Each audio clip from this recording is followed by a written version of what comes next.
Welcome to Anime Out of Context, a comedy review show hosted by a basement dweller who grew up scrounging terrible fan subs on sketchy websites prior to the convenience of modern streaming, alongside a willfully ignorant soul whose only knowledge of anime comes from the shows forced upon him here. This show will contain spoilers, incorrect information, and copious amounts of adult language. Our hosts are not experts on any topic, and everything they say should be taken with a grain of salt. Thank you for listening, and enjoy.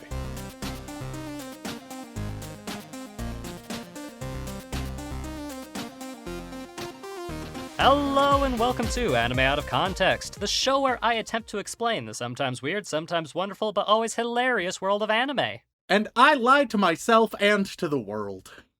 I'm Shaun Rollins. I'm Remington Chase. And Remington, it's finally here. Episode 200. And to celebrate episode 200, we have a couple of guests. Who are they? Oh my. Good question. I don't even know if they know themselves sometimes. I definitely don't. Can you ever really know yourself? No. Yes, Remington, we have two lovely guests. We have David and Jordan from Shonen Flop on again. Hey! I've heard of those guys. I would hope so, because if you hadn't, there are plenty of nice hospitals that we can send you to if it'll help. Oh, there's an option to forget my whole experience of making Shonen Flop? Tell me more. It might involve a little zappy, but what's a little zappy between friends? Yeah, there you go. So we have guests. We're celebrating episode 200, and we're about to review what is likely trash anime. Oh, yes. Rem, do you really think I would squander our 200th episode with a really trash anime and use the excuse of having guests on as perfect justification to do so? Oh, God. I mean, the fact that you're saying it in that way makes me think so even more. Rem, do you really... Yeah. Oh. So which Sword Art Online are we watching? Oh, yeah, Are we finally doing Elfin Live? No. You plebe. Say the series right. You give me so much shit for not pronouncing things right on our own show. So I don't give a fuck on other shows. I don't give a fuck if other people mispronounce it, but I call David out because I think it's funny. Oh, God. I had a lot of things to choose from. Now, last time we had these gentlemen on, I joked incessantly about these guys are kind of experts in the shonen genre. Therefore, doing a shonen themed anime would be the most appropriate. Oh my. But then I said, fuck it, we're not doing that. Oh. I don't know if you guys recall what we forced y'all to watch. Yes. Oh, I remember it was it pretty Iran well, Host yeah. Club, which Oh, yeah. didn't age super good due to some controversies with one of the main actors. Oh, man. Yeah, but we're not here to talk about those controversies. We're here to have fun. I thought we're here to have new we're here to talk- controversies. Yeah, new controversies. Well, who knows? Maybe this episode will spark a new controversy, whether my. it's directed at Rem, at the Shonen Flop guys, or at me. Could go either way. And I thought to myself, did I screw up that episode by showing them a shoujo? Do I double back and, for their next appearance on our podcast, show them a nice raw-blooded shonen that would likely infuriate Remington and just tickle the Shonen Flop guys pink? Would I do that? Man, that'd be a great idea for an episode. Might have to do that next time, though. Oh, God. Actually, this time around, guys, I am going to do something that is, well, it's what all content creators have to do every once in a while. And that's... Oh, we're doing the Raid Shadow Legends? Oh.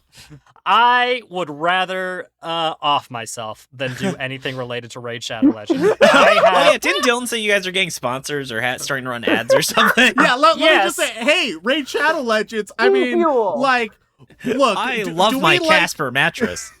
Do we care about these? No. But for the right price, are we willing to sell our souls? Damn right. So, We- Yeah. Bro, I would sell out. Jordan has seen the shit I do for $5 patron to get a $5 patron on our own podcast. Just Yeah, Patreon reward shameful things. Yeah, sorry, Shaun, please do continue. But I am not talking about sponsorships, which we will probably do at some point. Probably not raid though, because if we ever do have to do a raid sponsorship thing, I'm just gonna sit quietly and smile and let Remington raid it out because I don't like that's the one brand that I don't think I can justify. I'll take your Nords, I'll take your Manscaped, I'll do any of those. That's fine. It's just raid I can't do. Yeah. But no, what I have in mind is pandering to the current crowd, the current anime crowd. Oh no. And lately, we've gotten a shite ton of recommendations for a very popular anime that some people have said has carried this entire season. Oh shit. Which is a wild claim to make, and I Is it figured 86? it is not 86. Okay. It's such a wild claim that I was like, all right, I'm going to research it, and I think it'll be a fun thing to do for episode 200. Plus, we're stacking layers of interest. One, it's episode 200. That's pretty good. Two, we've got some guests. That's very exciting. And Aw. three, if we're doing a highly requested anime, that's more traffic, Yeah. baby. Like, I'm just parting the kimono a little bit here. Like, this is how I'm processing interaction on this particular episode, because I imagine it'll be pretty popular. So with that in mind, the anime that we are going to cover today is simply titled, and if I fuck up the pronunciation on this, I apologize, because it has a word in it that it's hard to guess. But the proper Japanese title for this is Sonobisque Dol wa Koi wo Ah. Oh, wait a minute. Dress It's Up Darling, the right? fucking horny one, ain't it? That was my second guess. I have no clue what this Yeah, is. Oh my god. I haven't watched it. If that changed anything, but I know everyone is talking about that. Yeah, series. it's all over social media, even on stuff that, like, here's the problem. Right. When things go beyond the anime sphere, that's when I'm like, we're gonna cover that eventually. Because I do not frequent any anime communities online. I stay away. It is just work. But some things hoist themselves upon my eyes. But I do know that this show, for some reason, was like posted everywhere. And also it's super horny. Yep. And she's Ah. 16. Oh no. Oh, great. Yeah. You know what? There's been younger, okay? So, Like this series, the manga we're reading right now on our podcast is about all of these horny magical ladies waiting for this dude to turn 18. But then just the offer's like, let's make the main love interest 14 for no reason. What the fuck is happening? Right? she's 14? Yeah, the succubus is 14. What the fuck? The one with the giant boobs, Jordan. She's 14 years old. Oh. That was what people were complaining about, because we were like, first chapter's good, and you're like, oh, you guys haven't gotten to the pedophile part yet. And we're like, no. and then got to chapter 5, and I'm like, there it is. This is not a good series. So, Shaun, tell us all about the very horny anime that we're covering and why it is so popular. I will do just that, Rem. So the English title for this is simply My Dress Up Darling, which, yikes. Oh, just the name alone. Just the Yep. name. That title alone. I'm getting visions of Newgrounds games, basically. Very much. Yeah. It does have a bit of a yikes title, but weirdly enough, this anime is constantly praised for towing the line between wholesome and horny. No, okay, here's the thing, Shaun. Yep. I've seen it posted all over, like, Reddit and stuff, right? Yep. I ain't seen any wholesome clips, Shaun. I ain't seen any of that posted on Reddit. I will counteract that. I saw one where the main character was like, wow, you look really beautiful, and apparently that was like a really big deal. And so I was like, so there's at least a 5-second period of the series where it isn't just blatant fan service of a 16-year-old. And for weeps, that's balance. Look, if we're grading it on the curve of other horny anime, then like, yeah, okay, I could see that. Oh man. That is truly this is That's a low ass bar, is what I'm saying. yes, and the fact of the matter is this show is very highly praised for the wholesome aspects of it, primarily due to the main character, Kitagawa Marin. And that is one of the main reasons this is popular is her specifically. Well, yeah. The one And it's not with it's the not jiggle just physics. because Wow, of the okay. horny. It's not just because of the horny, You I say swear to that, God. Sean. I swear to God, it's not just it's because of the horny. Well, yeah, I Oh mean, a my. lot of anime are often not popular just because of the horny, but just using the horny as a significant portion of it. Like, Yeah. Tenchi Muyo isn't just popular because it's horny, but part of why. I feel like a lot of horny anime, they exist primarily to provide plausible deniability to the weebs. So Yep. it's like, yeah, we all know why you're watching, but here's enough reasons that you can pretend is actually the real reason. I mean, hey, look, like Fair. as somebody who went to art school, let me just Oh, did you now, Jordan? I did go to art school. Yes. Look, sometimes art's kind of horny. Sometimes you put your sexuality into art, and sometimes that's a good thing. So I'm open-minded here. I don't know anything about this. I have not seen this shit on social media, so I don't know. Hey, maybe it's actually really good. Would you guys like me to explain what it's about as opposed to you guys just assuming it's just horny for horny's sake? Yes. Sure. Okay. But is it also that? Weirdly, I don't think so. Okay. Is this show horny? 1000%. But most people that I've been talking to have been praising it for other reasons.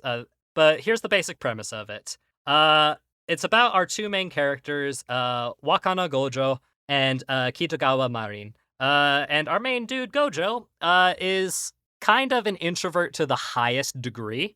One of the biggest introverts on the face of the planet, you might imagine. And he spends most of his time just quietly perfecting his art of making... a girl who's very extroverted, very energetic, also pretty quirky and wacky, a bit of a manic pixie dream girl, if you will. She enters into his life, and suddenly everything is wildly different. Not exactly. It's very much he spends most of his time. I'm just gonna keep going. Yeah. He's just gonna ignore me. Just force yourself through it. He spends most of his days doing the traditional Japanese art of making hina dolls, which are these little hand-painted wooden figurines with little hand-sewn garments, and they're very interesting and pretty to look at, honestly. That's basically all he spends his time doing, and essentially has no friends because of it, because he doesn't interact with anybody.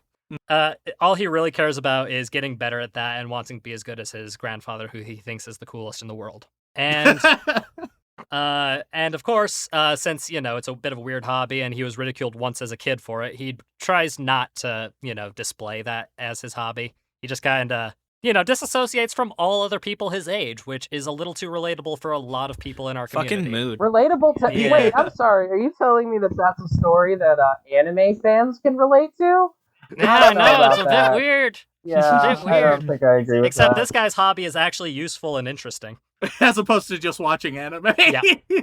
I mean, if you're It's practicing more- a traditional art style, Let me put it this way. If someone's like, oh yeah, I craft these little intricate dolls, I'm like, oh, okay. But if they're like, yeah, no, I watch anime, I'm like, oh, fuck. All right, here and we that's go. how we met, actually. yeah. He thought I was crafting dolls when in fact I was just watching anime. Yeah. I forgot about the other potential things he could be doing, and by comparison, actually, yes, that is very interesting. And that's mean. That is actually interesting. Whatever. Fuck it. I don't know. Full Cut 180. me out of this episode. I don't want to be here anymore. Bye, everybody. Look, I'm just saying, the guy with the art degree is bashing other people's art. Yeah, It's a bit that's why I strange, stopped saying that in the middle of talking about it. I kind of realized that too. Yeah. Hey, that's what this podcast is all about. Self-reflection and understanding. Lying about yourself. I actually have a literature degree. Oh, There you really? go. See, perfect. Literature's not art. Oh, God.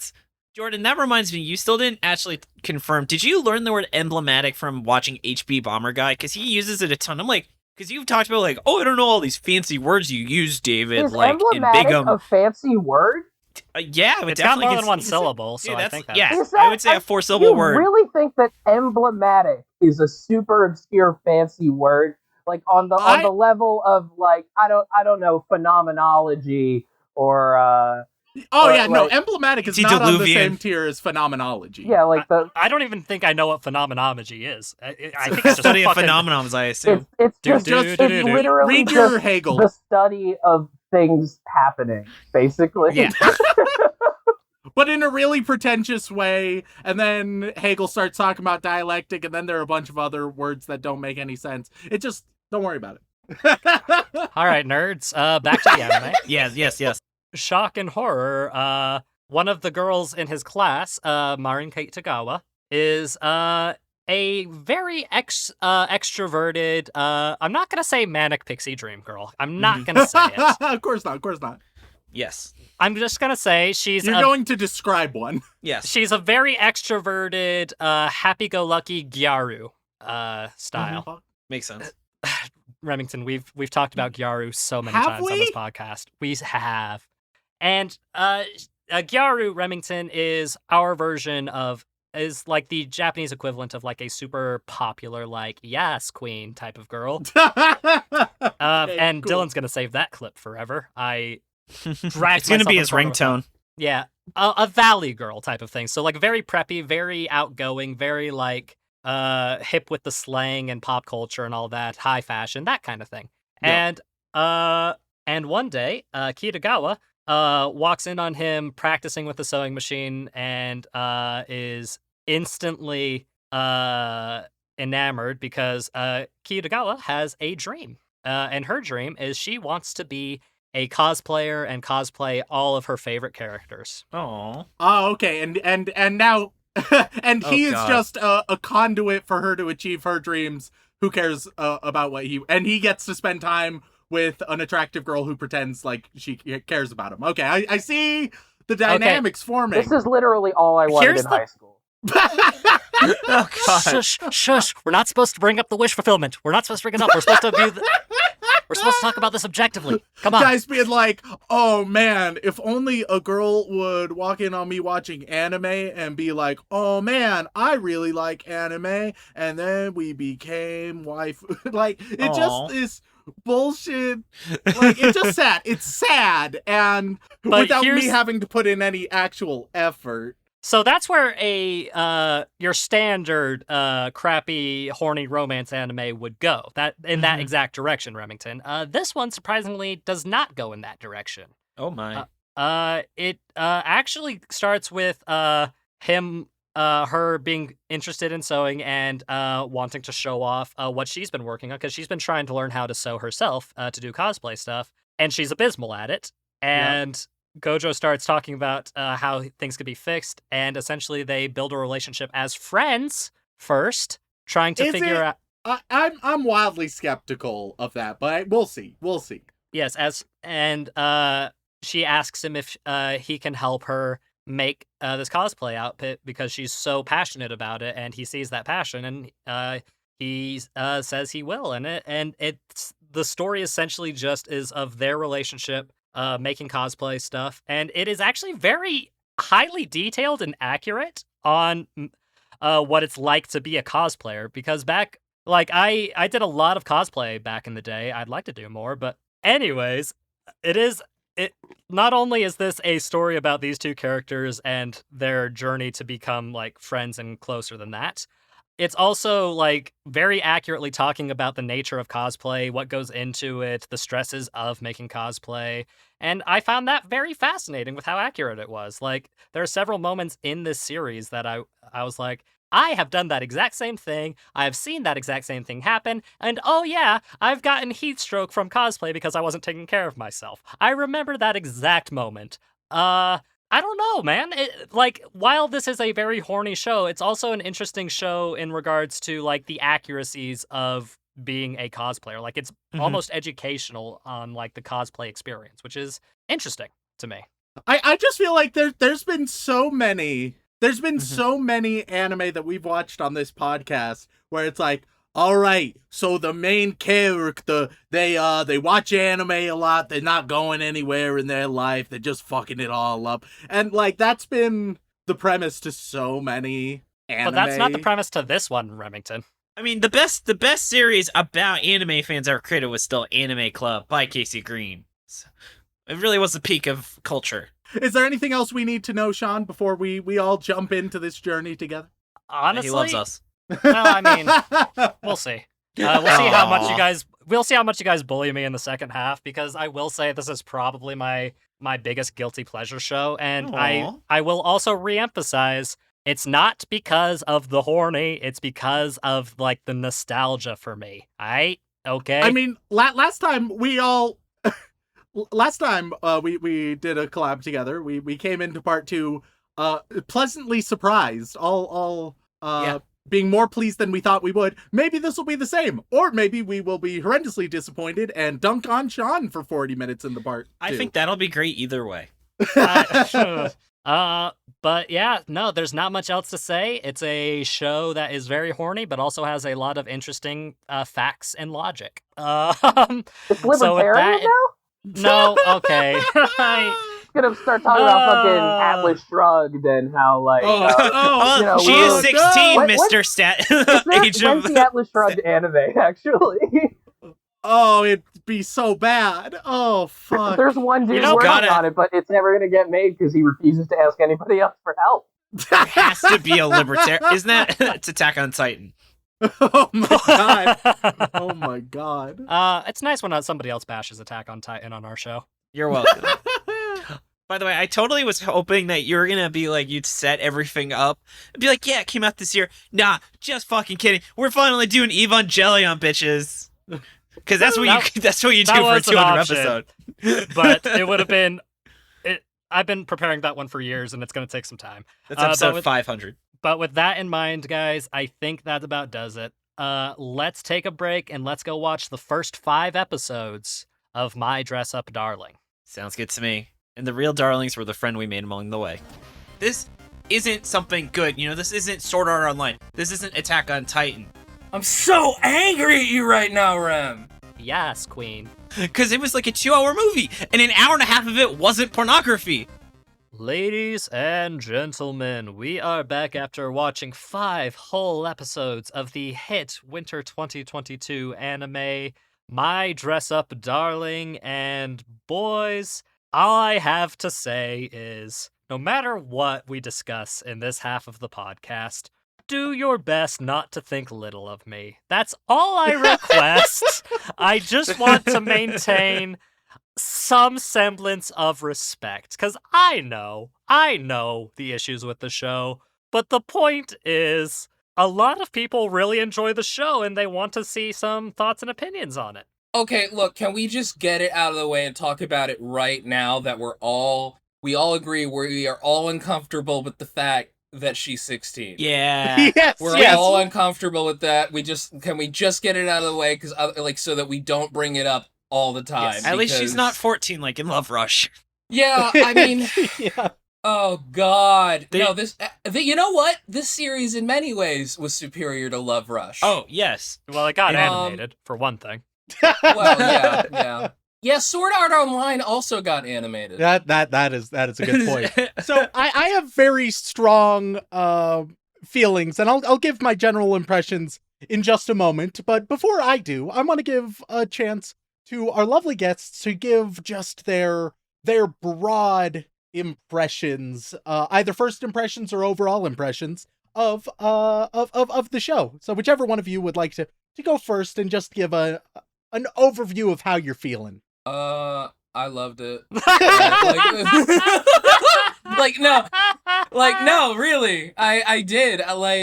I really connected with it as an artist. Like the way that Wakanda, almost Wakanda. I was gonna say, what kind are you saying, man? Every single time I was like, He's like, what every single time I was like, almost Wakanda. But every single time he was talking about how like invested he was in his art, and when his grandfather was talking about like, I must have my brushes, I was like, when he said that, I actually looked at the ground because I noticed that like there was a crown that he must have dropped when he said that. You dropped your crown. Because he's a fucking king. Oh, I was God. like, damn, dude, yeah, Yeah, keep that art skill up, man. All right, very You will. very You high will keep praise going. from Jordan. What about you, David? What are you thinking? I enjoyed it. I actually agree in that I'm not an artist, but I do make podcasts. So I felt that idea of like burning the midnight oil,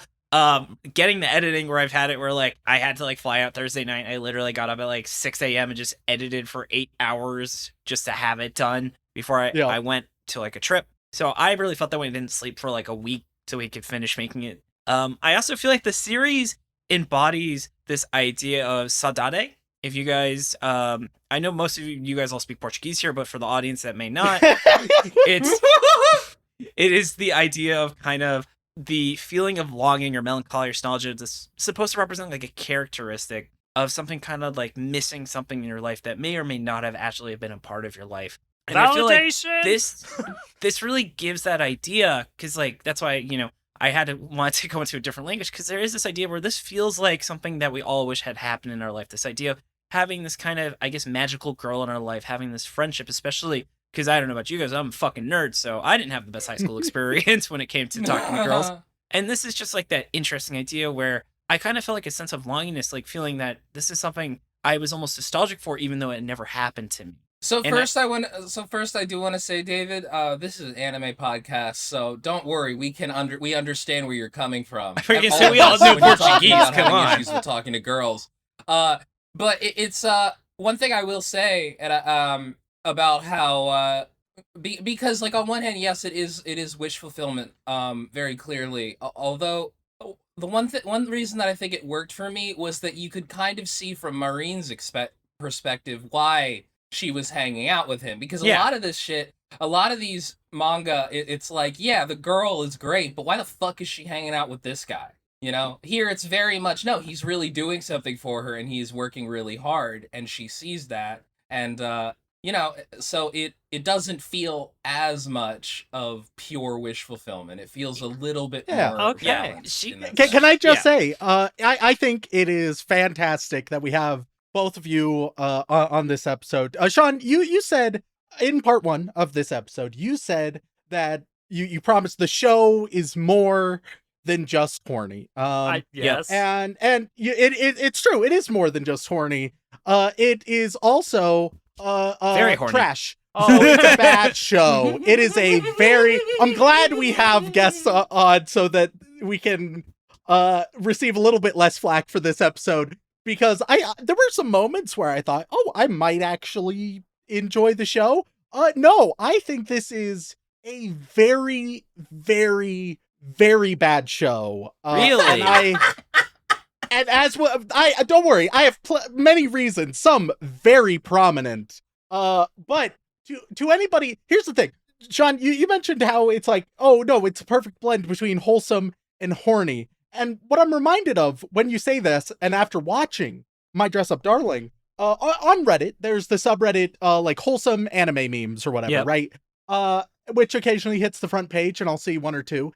And almost every time I click on that and see the wholesome anime meme, it's not very wholesome. It's what they think is wholesome is almost always, man, a pretty girl paying attention to me. Pretty wholesome, fellas. And it's like, I don't think that's what that means. I don't think you guys, y'all are just lonely. It's because there's absolutely not the IRL. You've discovered it, which is what it's for.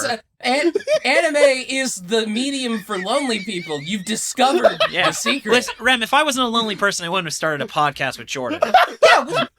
Rem, you also have a podcast where you watch anime. Don't try and tell me that you've got the most vibrant social life. Rem, you're not being very saudade right now. Okay.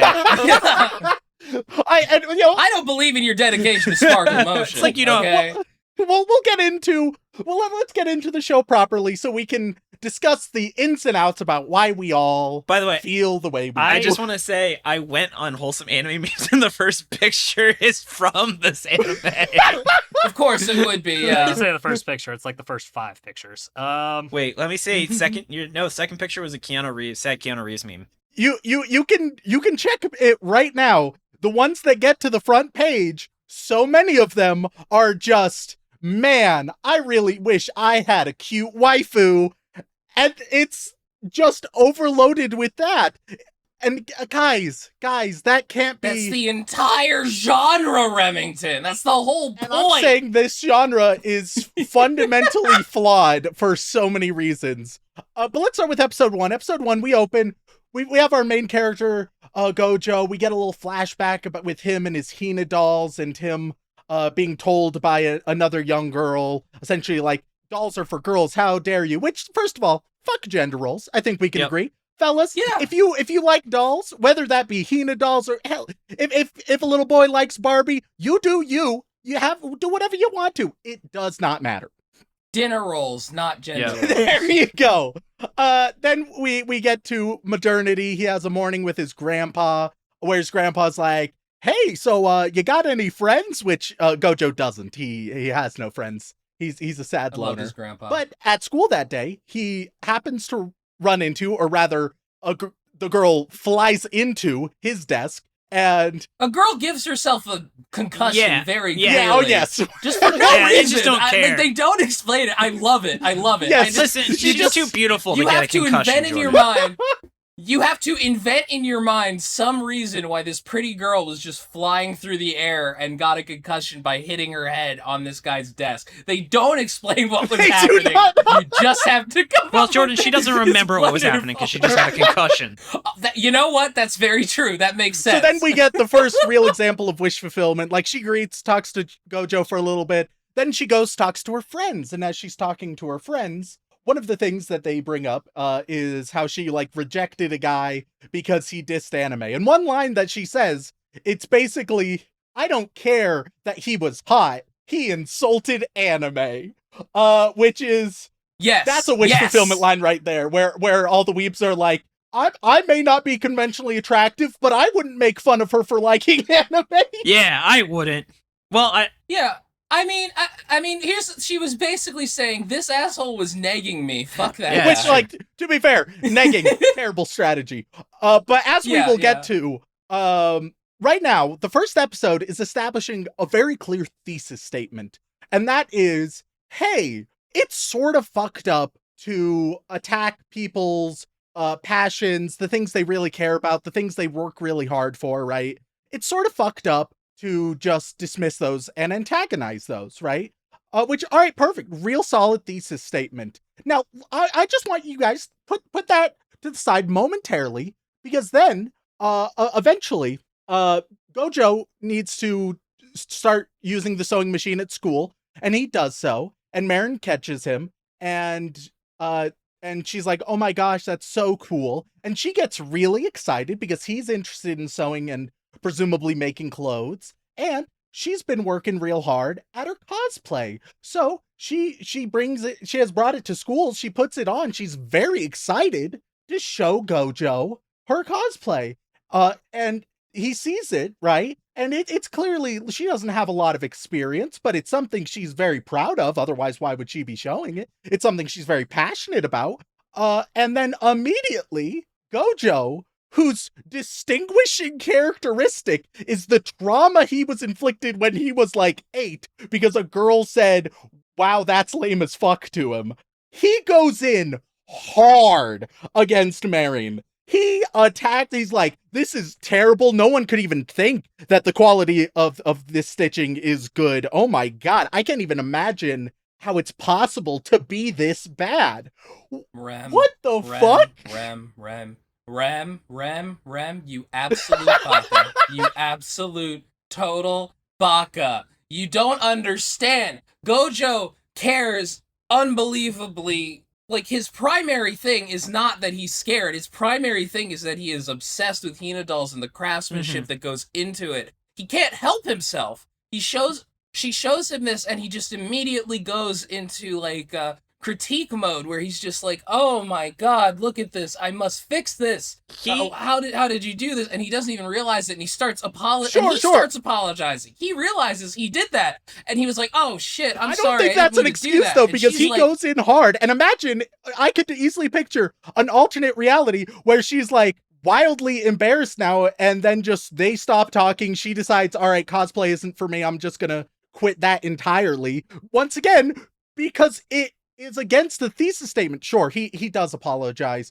Cool. But it fundamentally takes our protagonist, who's supposed to be the victim in basically the whole that we've seen so far, and all of a sudden he becomes the biggest asshole who is completely against what the show has thus far. There is Rem. There's completely disagree. I think there's a detail you're Completely missing disagree with in that. Wow, He is what a wow. He is Wow, literally, Rem. Ben Wyatt from Parks and Recreation, but as a Japanese man that's obsessed with sewing dolls. It's literally the same energy where he's like, I don't even have time to explain to you why you're wrong. And he's like, this is gonna bother me. I actually need to explain to you why you're wrong.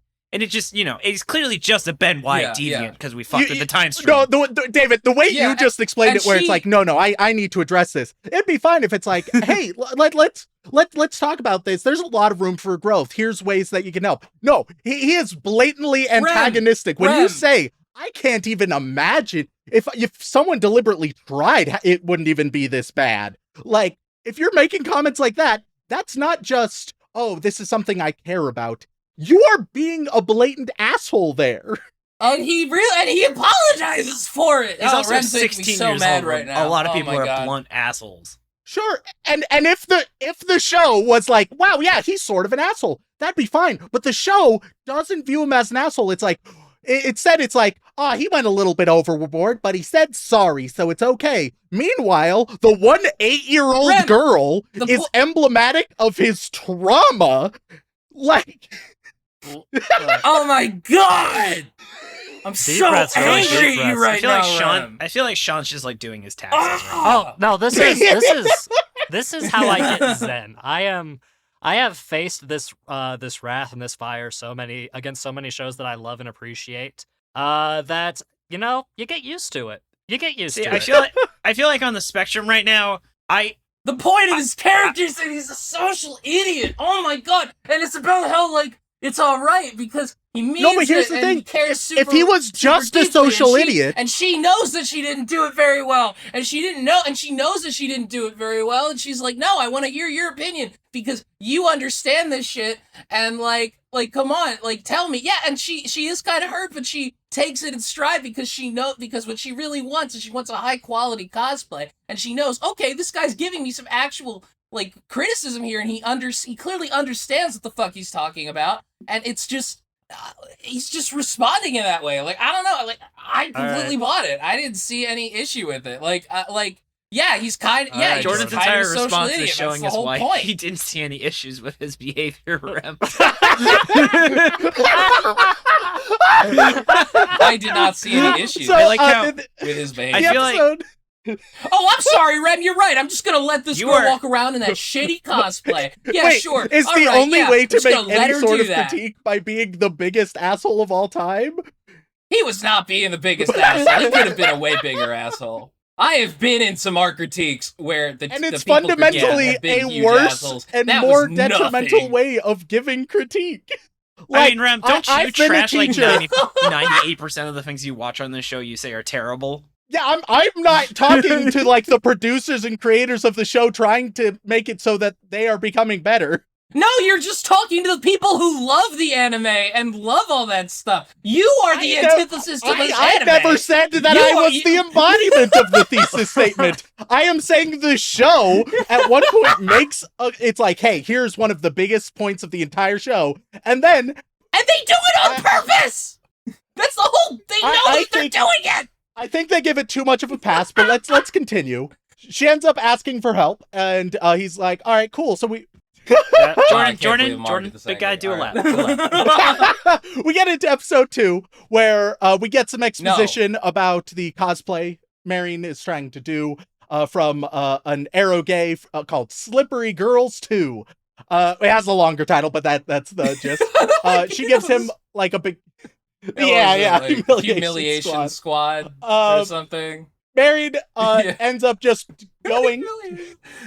Oh, my favorite shitty looking. I thought you were gonna make a Teen Girl Squad Humiliation reference. Squad. Oh no! I was making a Marion Cruelty goes Squad to reference. Gojo's family shop and is like, all right, let's get stuff started. And he's like, what? And she's like, yeah.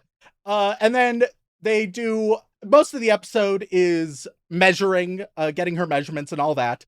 in which, and you may not enjoy this either, she blatantly sexually harasses him. Now, here's why this gets a pass, because at multiple times he is blatantly uncomfortable, and even at one point he's like, hey, I feel like you could probably just do this yourself, and she's like, no, do it now.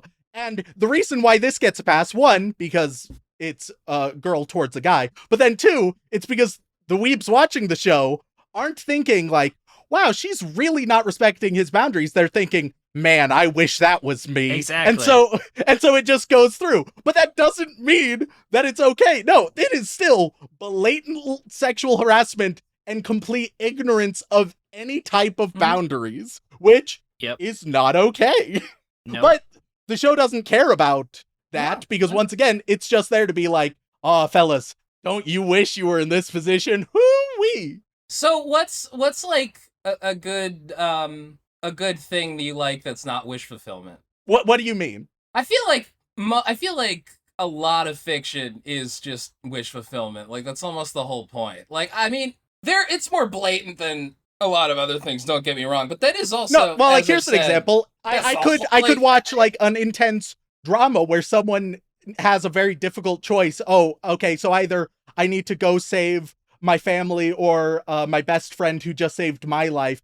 This is a really fucked situation. I don't want to be in that situation, but if the story's told right, I'm very interested in the story that's going on. There's many ways that aren't blatant wish fulfillment, and even further, there are ways that you can do wish fulfillment where you don't need things such as sexual harassment or a hypocritical message or story, and or where you completely forget characterization or interesting plot or interesting character dynamics. You could have those things and wish fulfillment. But when you decide to only have wish fulfillment and not those things, but then people are like, yeah, it's good. Why? Just the wish fulfillment. That's when I have more issues with it. Well, yeah, but I also don't know. I kind of disagree about it just being wish fulfillment. I feel like this series was largely about like, it was largely about how like creative passions and stuff like are very important and empowering. Like, yeah, even if other people don't recognize it. And I do think like that one scene that like you keep harping on. I think that was like a very brief moment. No, it wasn't. It was a pretty series. long part of that episode. Yeah, it is the inciting incident of their relationship. Listen, that was someone listening to be like, it was 8 minutes, and I know very well why. Yeah, well, and if you want a story about like the creative process, Shaun, what is the one where it was all about like creating anime and creating manga, and it was ridiculously well done? That was Keep Your Hands Off Azoken. Oh my god, that one was a masterpiece. Yep. It gets into the feeling of creativity and working on something beautifully. It also has very fun, interesting characters who have a great group dynamic. If you want something with all of that, then that's the show you want to watch. But if you're like, yeah, I like cosplay, and I'm also feeling pretty horny. All right, yeah, no, this will be the show. I mean, it's wholesome softcore pornography is really it. Once again, I disagree with the wholesome message, because it's only wholesome in the sense that, man, I'm lonely and I wish I had a pretty girl. It's not even saying like, I want human connection. It is very specifically, I want a hot girl. If it was like, wow, look at these people as friends. Like, Shaun, you made a comment that's like, oh no, it develops them as friends. Unironically, they have one scene in the first 5 episodes that isn't like trying to develop them as a potential love interest or just a sexual interest. One scene that feels like it's genuinely just developing their friendship, and all the rest it's like, oh, look at that. They could end up together, and also look at her, right? And one scene in 5 episodes doesn't indicate to me that they are really trying to establish that platonic relationship first. Like, I think the only way that these things can be said is if they're said in the context of people whose perspective has been so warped by anime, where it's like, hey, but look, it beats out these other anime and these criteria. And it's like, sure, maybe it does. but I would probably be trashing those anime as well. Damn. I guess I view this because you got to remember also on the spectrum of, softcore hentai, this is still pretty over the line of. But why is that the measurement? So, all right, why all right. is that the bar? Here's the thing. Yes, it's uncomfortable because she's fucking. Look, I haven't 16. even brought that up. But at the if very you remove least- that from the equation, it's still fucked up. Oh my god! At the very least, I can see it from the perspective of we are looking from Gojo's perspective, and Gojo's whole thing. It's also about his own repressed sexuality. That is like a huge portion of this anime. That is kind of like an undercurrent. So it at least makes some semblance of sex. Oh my god! It does at least make some semblance of sense that like. All right, let me looking ask at you, this girl, Jordan. and she's Honestly, just super hot. do you think that the primary reason that we have all of the jiggle physics, right, and all of the voyeuristic shots, Mhm. do you think that it is more so to explore the depths and nuance and symbolism of a boy understanding his sexuality, or to get higher ratings and more downloads and more views? See, the beauty of art is that you can do multiple things at once. I'm just saying, what do you think is the primary driver? Which one of those do you think is more at the forefront of the creator's mind when they're having the very elaborate boob physics? I think it goes back and forth. Okay, so you think they'd be it depends on the incapable, or that it would be a lesser story without the boob physics? So you think that would fundamentally attack the symbolism? And this is the point where I Let's remind see. the audience that Remington Chase This is is the point as a where- debate teacher. This is. You know what? Sometimes sexuality is important in art. That wasn't my argument at all. That's how I think Listen, I would listen. argue that is It's- your it's- argument. At no and I would point argue did I that defeated refute- your argument. At no you point know? did I refute that sexuality can be important. It was, what role does it play in this show primarily, right? It's one of those things. It's like the ProZD clip where it's talking about the boob window, where someone's like, oh yeah, that fan service was unnecessary, and a weeb barges in, it's like, oh no, it's actually real metaphorical, real meaningful. Yeah. Actually, Power Girl's boob window, yes, it's very important. Oh god, Power Girl's boob window. Yeah, no, I mean, I get it. I understand. It's like, again, I could sit here for like, I can either be angry about the softcore porn anime I just watched being softcore porn, or I can try and look back, or I can try and accept the whole premise of the manga or the anime, and it's no, I mean, yeah, obviously it's trying to be horny. I Alright? mean, like, yeah, I feel like it's trying to be horny. I feel like one Like- thing about it is with this kind of critique, I feel like ultimately this series is fucking candy. There's no nutritional value. Look, we just read Love Rush, all right? Jeez. We just read Love Rush. You have no idea how much better this is than Love Rush, okay? You really just Rebel. don't. Here's the thing. Gee. Love Rush isn't what I'm basing all of my media opinions on. Like, I'm not like, You're right. is You're it better or you're worse than Love basing it on Rush? bad opinions. You're basing it on Baka American stuff that you Oh my enjoy, God. okay? No, you gaijin. man. Sean, I'm just No, gonna no, let I this don't play care. out. Just- No, mate. Let's move on into episode 3. Why Yeah. don't you get into high Episode art, 3, Brent? we're still on High art episode 1, from homie. Nippon. Hold on. Episode Let 3. me get the cope spray. Just calm down, weeb. Calm down. all right. I have something I want to say about episode 2 sure. or 3. In that, when I put this up on the Funimation app, it's a TVMA, and I Yeah. went, "Oh man, am I gonna see some actual titties in this show?" And Yeah. I checked, and my friend said no, and I was like, "That's weird," because usually you can still be PG-13 with a ton of fan service. Like, look at One Piece. Yeah. Then the start of it was their episode 2 or 3 when he has the flashback, and he pulls up the Yeah, covers yeah. and checks his crotch. Because he didn't know if he had a wet dream. I was like, that's Yep, why this is a yep. TVMA rated show. Yep, that's how we open episode 3. Okay. And I liked how he looked at the Hina doll. Like the Hina doll was like. She's like, I watching saw him. everything. yeah, let me just add another thing. Gojo is real weird with his Hina doll, so I've made the statement. Yeah. It's okay if a guy is into dolls. Totally cool. You got it, Dollface. But the way Gojo handles his dolls is akin to the weeb who has the dolls in the jars, right? Because he'll interact and he has this, what I can only describe as a sexually nervous and like flustered and blushing response to his dolls. It seems sexual. It seems horny. It seems horny. No, absolutely. I completely agree. That's weird. That's a weird. It's strange. Choice, because it's like, hey, no, he's just really passionate, but also seems like he's turned on by his dolls, and it's like, wait, I thought you're trying to like remove the stigma. You're like, oh no, it's not weird, but it's like, oh no, it's not weird that little Timmy is playing with Barbie. He just enjoys dolls. But then if little Timmy's like, oh yeah, Barbie,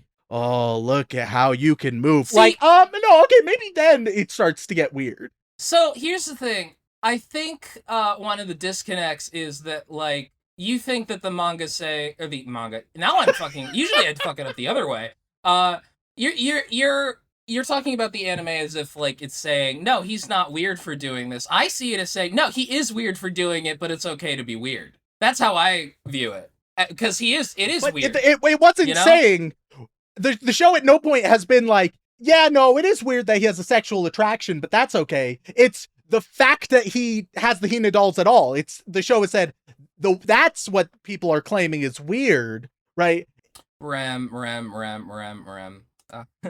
I understand. It's this thing called Jordan is about to read the Rick and Morty high IQ copy paste. He is getting that phrasing ready. You have to have a really high IQ Yeah, like there My it is. Dress Up Darling is what I'm saying. When you say subtext, I think it just relates to like what I mentioned in part 1, where the show is just trying to get enough plausible deniability that you can make bullshit excuses and be like, no, actually, it's fine. When actually, we all understand that, no, that's not what's going on.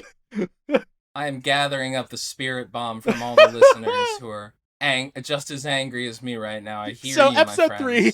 We will vanquish Episode this 3 foe. continues where we briefly see Marion's friends, who it seems like she's very close with, but in 5 episodes in, it does the anime thing of, oh yeah, she has other friends, but they really only show up to comment on her possible relationship with Gojo and nothing else. I mean, 5 out of like 50. There's only 12 episodes, my guy. Oh yeah, Dead ass. Really? Yeah. It's one of those. It's one of those tropes that I always dislike, where it's like, oh yeah, no, they're my super close friends. Anyway, they're not a part of my life anymore because they're not the protagonist. Which is always just a little bit annoying and lazy in my mind. It's very common, unfortunately, but I don't love it.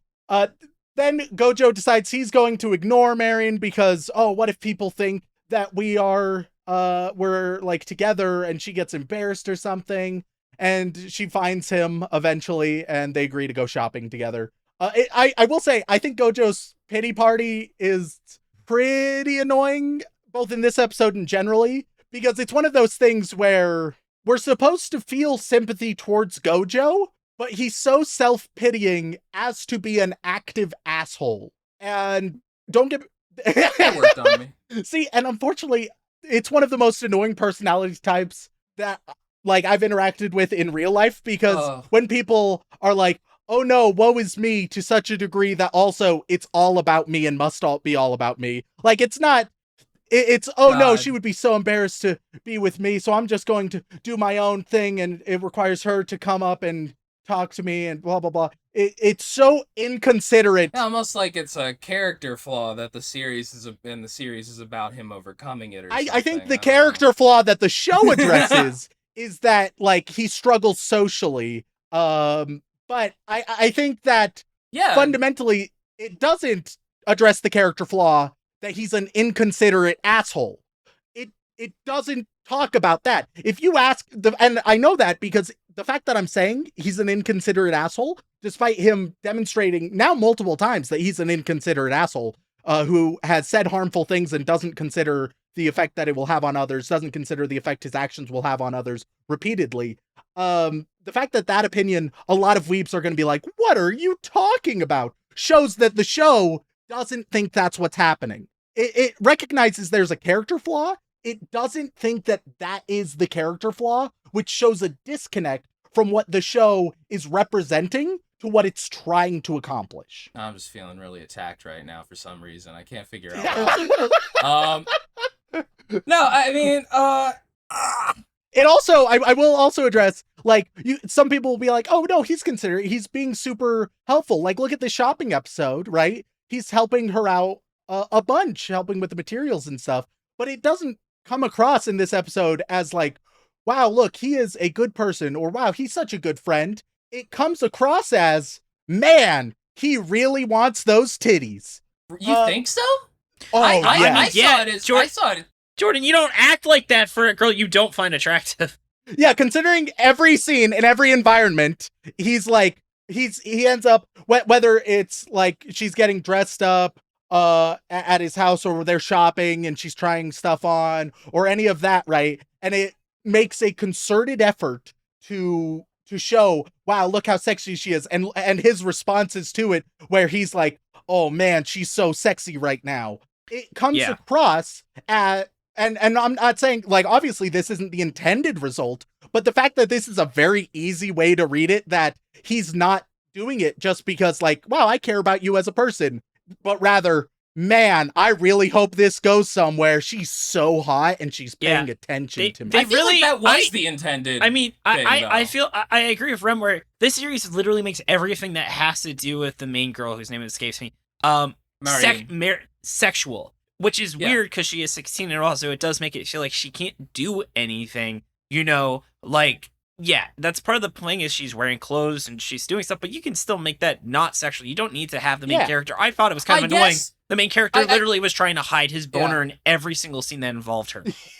I guess I just feel like it makes more sense in the context of the main character being a 16-year-old. Yeah, but once again, and just being incredibly isolated. That would support, like, our argument, because, okay, yeah, so he's a 16-year-old and he's super horny, so therefore the reason he's doing all of this is because he's horny. Like, that supports the thesis. But then even we can look at it the opposite way. All right, you guys mentioned that, oh, but so he gets horny for her, and why does she spend time with him? And is it because she's really interested in him as a person? So, like, 1 or 2 scenes indicate that, but the vast majority of scenes indicate, yeah, the reason they hang out together is because he is doing all of these things for her, and he's making her dreams come true. Meanwhile, he gets to spend time with a hot girl. It's just like a sugar daddy relationship, but instead of money, it's cosplay. But no, that's what he thinks it is, though. But I think, like, the series kind of implies, like, no, it's a little bit more than that. There's a little bit... It implies like, that, but he it thinks- doesn't he thinks show at the end- that. Well, you didn't watch the whole series. Yeah, on 5 episodes should be, especially because, once again, Well- Shaun, and I assume many fans of the show, think, wow, look, they really develop it as friends. They're not saying, oh yeah, no, it starts out as a total sugar daddy relationship where they're just using each other, one for validation to be around a hot girl, one so that they can make their cosplay dreams come true, but actually they don't give a shit about each other. People wouldn't say that that is what the show is about. I think I know what's happening. I think you're approaching this with the very unnuanced and unintelligent view that there can only be one kind of relationship. The series is very deep. The series talks on shades of gray. It talks about the different depths of different kinds of relationships you can have, and the different ways in which you can have these relationships. No, I will agree. I will agree. You don't have a high enough IQ to really understand the fucking depths of my dress-up darling. You're right. The show is all about shades of gray. Approximately 50 of them. There is absolutely like a weird little BDSM moment. Like you guys were talking about the moment when she is in the bikini, which, first of all, is there like that much of a difference between wearing underwear and wearing a bikini? I never understood this. Padding. Like, yeah, that's it. Yeah, I because guess you can't see through bikini material. Yeah. Oh, okay. That's all right. But yeah, Jordan's like, I definitely tried. Oh yeah. Oh yeah, definitely. Yeah, with that. I got those X-ray glasses from that. Comic I also book. just want to remind you, real casual, that Jordan, we were 16, almost 15 years ago. Yeah, Fuck you, David. Fuck you. Yeah. Oh my god. You're gonna be crying no, all there- day, Jordan. there's, if you keep bashing your head against this wall, trust me. Yeah, you. There's like a little bit of a weird foot fetish. Oh, yeah. Scene. Yeah, it's That was Yeah. weird. And that it was It also not sexualized only a foot everything. fetish scene, but it was Yeah. Gojo being like, "Hey, I feel like this is really unnecessary and I'm not comfortable," and she was like, "No, we need a foot fetish Yeah. scene now."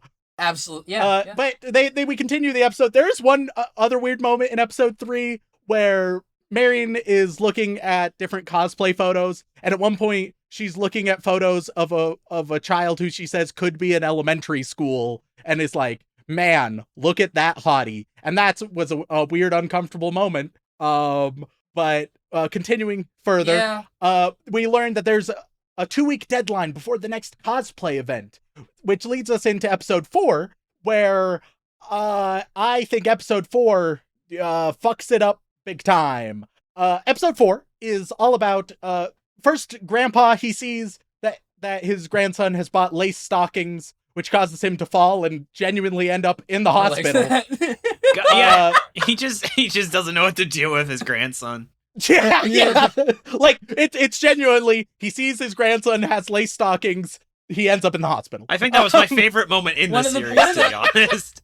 One of the best jokes in the whole series is where the grandpa Yeah. opens his son's door, and his son is like watching this porn game that Marine is like obsessed with, and he's like, "Oh my god, he's well, I guess he's at that age," but he notices that his grandson is just looking super intently and taking notes. I will say, I also really enjoyed that scene. It also was horrible for me because I've been in that situation because I take notes on what I watch. And so when Shaun has me just watching like sexy bullshit nonsense, and I'm just like pausing, taking notes, and I'm like, what am I fucking doing with my life? Revan's just like, her breast size was a double D in episode 2, but it's a C cup in this scene. It was more. So I than hope a someone got double fired DJ. for this That blunder. was, But so episode 4, Gojo, he has to take care of the Hina doll shop. Some tours are scheduled. He has 2 weeks to rush a cosplay. Midterms are going on, and he has to work on everything. And there's a scene that at first I thought this was like a solid scene, right? Because it's him just sitting in bed, overwhelmed. He has so much going on, from his injured grandpa to midterms to cosplay, and he breaks down a little bit. And he's like, I just don't know if I can do it all. And the right thing for this episode to do would be like, yeah, no, it's okay to say I have a lot on my plate. There's going to be some delays, etc. That is not what this show does. you don't get it. What this show Just don't instead get it. does is he remembers, he thinks about Marion smiling and is like, no, I gotta do it for her. And he just pushes himself much, much harder. And so the message that the show instead gives is, no, if it matters, just work harder. Which is not a healthy message. You know what? You know what though? At the end when he gives her that when he gives it to her, and she's like, and she is very upset because she didn't realize that, oh my god, I can't believe you worked this hard through the night. I didn't want you to do that. I didn't realize it was. Let me gonna ask take you, this Jordan. long. Does And she he's then like- say, Yeah. no, you need to make sure that you're taking care of yourself. Like, I really appreciate it, but it's not unhealthy. Or do they then immediately be like, oh man, I'm sorry you had to do that. Let's try it on. Man, it looks so great. I'm so glad this is happening. Let's go show it off. Which one happens? I mean, do you mean after she sobs Well, yeah, over and she- over again she for feels- making him do she this feels and bad. apologizing and saying, "Oh She my feels god." bad that there was miscommunication. Yeah. But is it then Mhm. addressed? Hey, this is really unhealthy. I really appreciate it, but you got to take care of yourself. Is that said? I mean, I feel like that was the whole point of the sequence of events, man. I feel like they were basically saying this is very unhealthy. Look at how That he's was destroying the himself. secondary And thing. then at the It was end- like, and yeah, at the no, end- it's a little all bit right, unhealthy, look. but it's worth it if it matters. Dude, he like totally like falls asleep on the train. Like he's completely wrecked his entire like his like But entire the show like, isn't appearance, condemning he that. The looks show like is saying, shit. wow, and look how happy she is. Isn't that worth it? Well, no, because the show is really saying, look at how like happy he is because he accomplished this, and the thing is, it's like, yes, he destroyed himself to do it. You've just contradicted yourself by saying, no, the message is that he needs to take care of himself, to being like, no, the message is, look how he feels so validated because he actually did it. Those are separate messages. What you've just said falls into my argument of, yeah, no, it's worth it. You just need to work harder if it matters. Whether if it matters because they're smiling. That's what it is to be an artist. No. You fucking destroy yourself. No, don't, and you do stupid don't hit shit, me with that. Fucking yourself. Oh no, up, it's the only way to be an artist is by punishing yourself. You went to art school. You know that's bullshit. No, but that's what it's need like. To be like that. I did not learn that it was bullshit in art. People who have that conception are just finding a way to justify their own pain. It's like the people who are like, people who are smarter are less happy. That probably explains why I'm so unhappy. It's like, no, actually, that's not how that works. That's actually just a way of justifying some toxic and unhealthy behavior. You can be a good artist without having toxicity in your life. You can be an intelligent person without living a toxic life. You can accomplish amazing things without leading a toxic life. These are not requirements, and to say that they are is actively harmful to people. Are they requirements?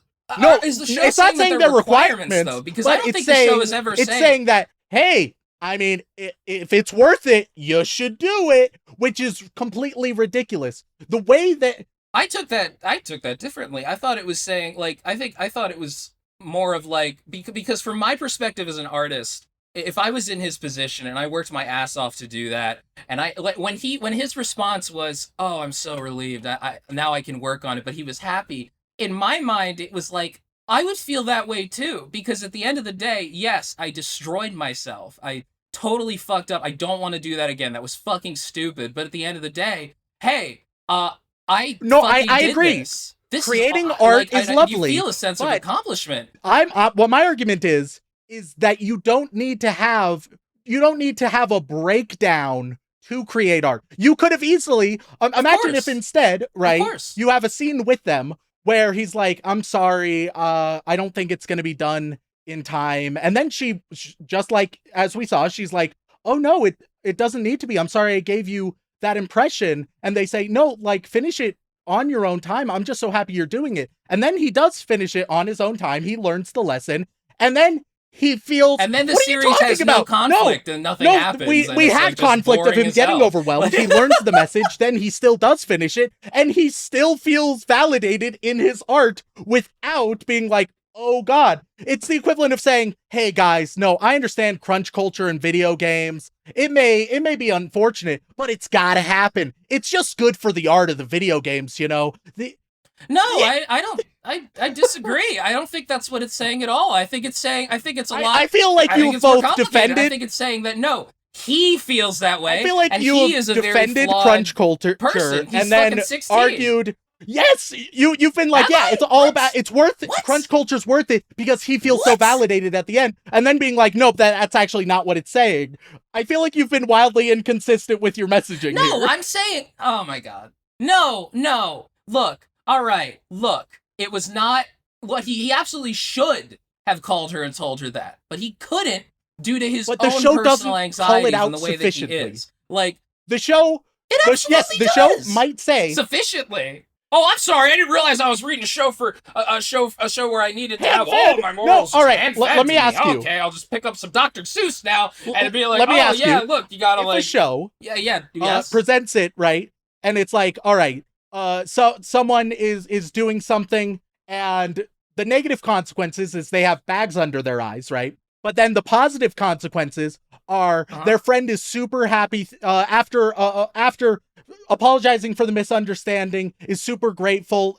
They actually end up doing it. It goes great. He's so happy that he ended up doing it. After being overwhelmed, he ends up deciding, no, I actually really need to try, right after having a memory of Grandpa being like, oh, it's all about their smiles. And he remembers her smile and being like, well, I gotta get that smile. All right, so on one hand, we have... Rem. Okay, Rem. There are okay, bags Rem. under his eyes, and he ends up falling asleep. On the other, it has, after getting super overwhelmed, instead of learning the message of, it's okay to pace yourself, he instead decides, no, I need to go in harder, and that behavior is directly rewarded. But the whole message of the series is that you should be able to set up boundaries and you should be able to make that call and say, hey, I need more time. And he hasn't learned, and this is like the process of him kind of learning that. Like, I mean, here's the thing. To me, it sounds like what you want is you want Martine to be his mom, and you want Martine to be like, oh, sweetie, you shouldn't have spent this. It's the only way to have healthy dynamics. I actually don't. For it to be your mom? No, and the whole you wanted her to be like, oh, sweetie, this is not healthy. You know what? I could wear this to make you happy, but I think it would be send a bad message to you, so I'm not going to do it. And in fact, I think that you should not do this anymore and stuff like no, she wants to like make him happier, and that's what he says. And then she's like yeah, we've spent way too much time on this. I would just been talking for about 15 to 20 minutes at this point. I will just end my thoughts saying, Shaun did wait. Yeah. I did posit an alternative that went nothing like that. Yes. So, all right, Jordan, What? shush. Oh, yeah, whatever. I don't Fingers know. on lips. Okay. Jordan, take a deep breath. It's going to be okay. Yes. It's just anime. Yeah. It's just what he what does, Reddit and does, all of I his know. opinions are just as valid as yours. Don't worry, but... Now we just need you guys. You guys just shake I hands. disagree, Walk but- it off. It's okay. All right. Now Shaun. And then It's a friendly conversation. Okay. It All right. doesn't seem like it, but we it's a finally friendly get to episode conversation. 5, where they do the cosplay event. They take a lot of photos. There's a scene where she ends up a little bit like uncomfortable, a little too hot because the material's too heavy. Pretty straightforward. Then they end up on a train home. He calls her beautiful, which was like, it was established as a very important, meaningful word before. And then he ends up falling It's a asleep very sweet moment. on the train home because he is so tired. fucking mood. And yeah, so there we go. That's the Mm-hmm. that episode 5, pretty straightforward Mhm. overall. Nothing like too crazy. I do too have to crazy or say, wild. I really appreciate that all the photographers had consent with the photos and how they had to sign. Yeah. I thought that was a really nice touch where he was like, "Are you sure you want me to get this close?" Because I really Yeah. thought that they were I'd going to do agree with like that. the stupid thing where she was going to get like inappropriately touched, Yeah. and then they're like, "That's just." It's just like not the energy of the series. No. Even if maybe that would have added some depth, but it's just again as I was trying. They actually. No, I agree. That was a good decision. Yeah, because as I Not was saying, good this series, I view this series as just straightforward candy. And remember, I know you definitely want to get more out of it, and I just like, you know, Yes. it's like just eating a fucking Hershey's bar. It's not very good, but it's a snack. Like, this isn't something good. This isn't Sword Art Online. This isn't Attack on Titan. I was waiting for you guys to stop me with that before. This isn't something actually good. Like, I'm not watching this because this isn't Like Sword Art unironically, this Online? isn't Cowboy Bebop. This is not a series I watched to be intellectually challenged. This is a series where I was like, let's look at some very beautiful animation, some minor wish fulfillment, some interesting dynamics, and ultimately, like, damn, I wish that was me when I was 16. Is what I wanted, and that's what I got. And that's why I can't fault the series as much as you, Remp, because I don't have your 800 IQ, Well, where, I there wanna wasn't enough, establish- they didn't speak enough Latin in this series, I I'm wasn't. not intellectually looking down on this show. I love slice of life. I'm a strong proponent Are of slice you? of life. But I just strongly disagree with those who say, "Wow, look what a well done, what well done characters these are, or what a well done relationship, or how wholesome." Because I just don't think that those can be taken from the text without really prying it from it. If you just take the show as like, oh yeah, I'm just here because there's that wish fulfillment and it's a show I can sort of turn my brain off and check out the jiggle physics, and I like cosplay and it's fun to see cosplay stuff. Sure, okay. If those are your opinions, I don't have many disagreements. That's why, and that's my frame of reference. Sure, 100%. That I have no qualms with. It's only when you try to make it more than that I do. I think if you're looking for something more, if you're looking for like wholesome slice of life, and another one that's been popular lately, I think Homie Can't Communicate. I was about to bring that up. I think it did a lot of things that this show tried to do so much better. Or another show, we talked about it already, but Eizouken, right? For the artistic slice of life again, great character dynamics. I think both of those would be great choices. Now, as we've already mentioned, I think that if you want a lot of wish fulfillment, if you want attractive girl and pleasant art style and a pretty straightforward show, sure, 100%. But I think if you're looking for something, if you're specifically looking for like interesting characters who feel human and have really human interactions, or a really heartfelt, wholesome, or heart-wrenching interaction, or any of this, I do not think this is nearly the best show for that. I don't even think it is a good show for following that criteria. I mean, here's the thing. Like, I went into this expecting the worst, because I am not somebody who watches this kind of romance anime. And so I was like, I think when I started like connecting to the artistic aspect of it, and like the passion and the feelings that he feels and around being an artist and stuff, I think it really, like, I was taken by surprise at that. And I also like, so I think on one hand that is a big thing that's working on me, because like, look, you could say that it's wish fulfillment. A lot of things try and be wish fulfillment, and a lot of them fucking fail, you know? Like, so the fact that this was able to do that and engage in a form of wish fulfillment, and yes, there is absolutely an aspect of wish fulfillment to it. I've never denied that, and I will never deny that. Absolutely. I would have killed to have this girl interested in me when I was 16. 100%. However, it's like, there's a lot of anime like that, and a lot of them do it so much worse than this. And I feel like the fact that there is the blatant sexual harassment going on, the crossing of boundaries, that is not like, the show doesn't care about that. Like, I think we can all agree the show doesn't give a shit about Gojo's boundaries. And it doesn't give a shit because he's a dude, and well, he does. Well, he does. Well, but the show, the show doesn't care. The show isn't presenting her crossing those boundaries as like. But you're right. Wow, you're 100% right. Isn't this like a little bit pushy? No, it's presenting it as like, and for something that's trying as to like be BDSM wholesome, sexy, that's is completely how it's presenting antithetical. it. Yeah. Once again, I think it goes against the message with Gojo being so self-pitying and so self-conscious, he becomes an inconsiderate asshole to a level that I don't think the show is willing to acknowledge or address. I agree with you, because I think to be honest, I found it kind of at near the last few episodes, it was just annoying how sensitive he was. Like, I get it, but it also, again, it means everything has this weird sexual lens where she now is viewed as a sexual object to him. Like, she cannot do anything to exist as a person without him feeling like it's inherently sexual, which I get is the point of the show, and yes, he's overly nervous, but I feel it does cross the line where it just literally, I mean, the series is about her kind of being an object, for lack of a better term. I think you guys know what I mean by that, but it just goes way beyond what was necessary, and it wasn't even bad writing, it was just straight up annoying because it was damaging the pace of the show, where we didn't need, 3 minutes of him being like, oh no, I can see her butt. Wow. Oh no. Oh, I've gotta fucking go to my priest after this. I was like, guys, come on. It was ridiculous. No, absolutely, it was ridiculous. Like the where it's just like, oh my god, Gojo, you're fucking like, you are trying to make her a dress. I'm sorry. What did you?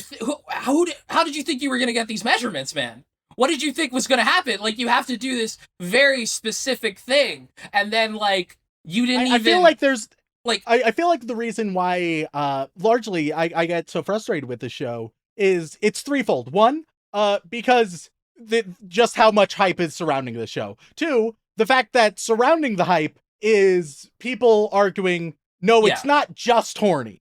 It's so much more than that, which it might be a little bit more than that, but I don't think it's a lot more than that. And then 3, I think it's because there is genuine potential with this premise, with these character concepts, that I think the writing and the scripting so strongly butchers and does wrong in such a way that I think it is harmful to the messages that either it could be conveying or that even it is trying to convey, but in my mind does unsuccessfully. It could do these things tremendously well, but unfortunately, in my opinion, it makes so many mistakes that it doesn't accomplish much of what it's trying to do beyond the one thing that we all agree it does tremendously well, wish fulfillment. Yeah, and I completely agree with that, because here's the idea. It's like how when you watch a movie where you have a character talking really intensely and they're crying and stuff, and everyone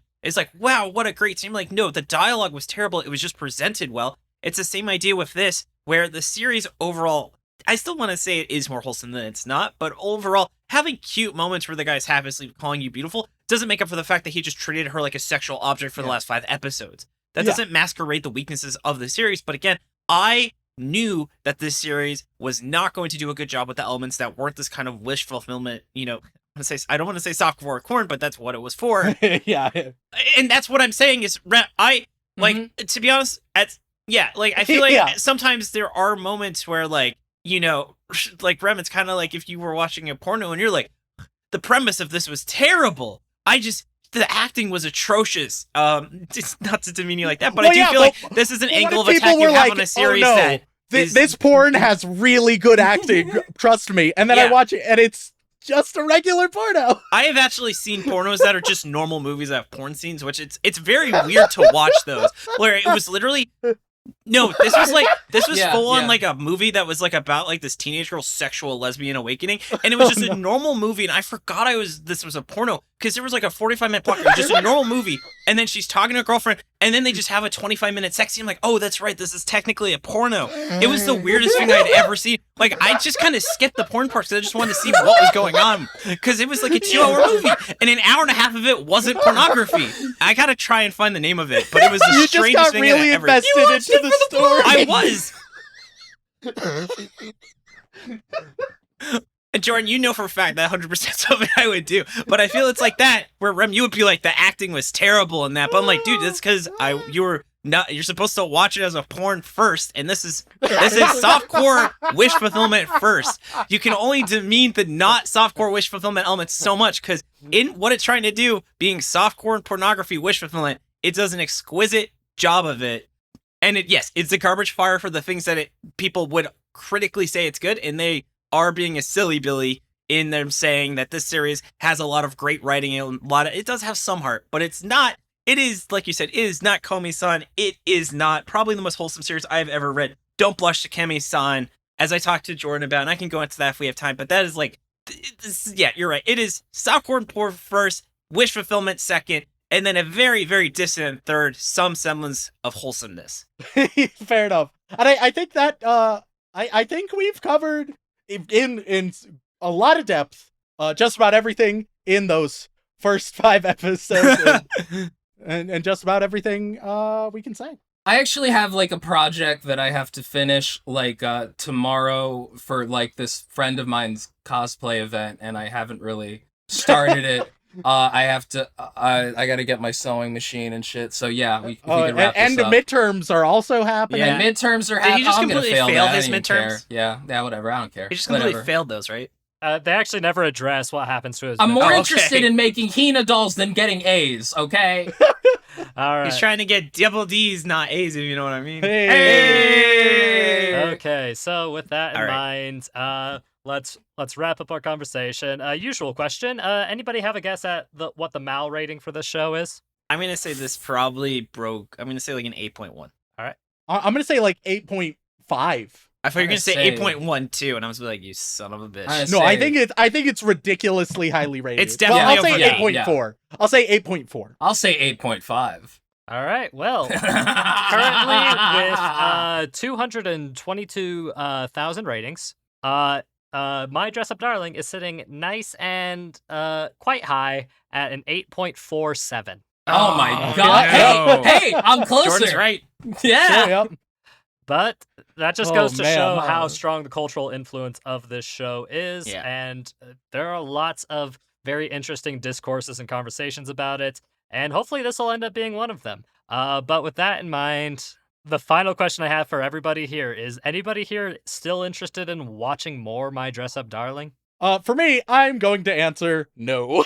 I'm shocked me. I'm gonna that you finish. said that. You know what? I really, this was a fun show to half watch while I was doing work. As little as I do now. I enjoyed it for what it was. I will watch it with the door shut, of course. Yeah. But I really think for what it was doing, it was not bad. I was actually tempted to keep watching it, but I figured that might ruin the canter of the show if I watch past the 5. Yeah. I felt the same way. I think that I really connected. I mean, I'm a sucker for stories about artists that go into like the mentality of the artist and like Genuinely, even, Jordan, if you haven't watched it, check out Azakan. Yeah. It's so good.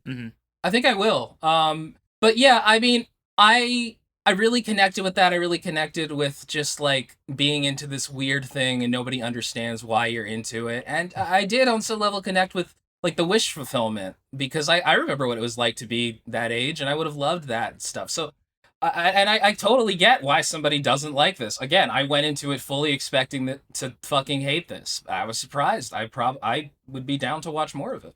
Alrighty. And how about you, Sean? Oh, I mean, You I'm sound like you're surprised Sean's someone on would this care your episode, opinion. too. No. He's so unused to yeah, it. no, I'm not used to people caring about what I think. Yeah, how do you feel, Sean?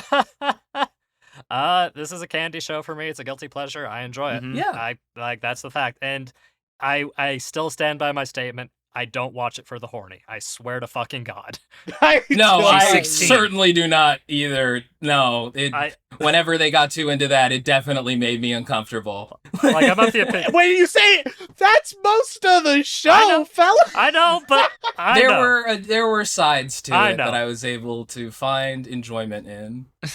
Look, I just love all the cosplay stuff. Genuinely, I know that's the Yeah. I just watch for the plot thing, but no, that's genuinely where I got a lot of my enjoyment as a cosplayer.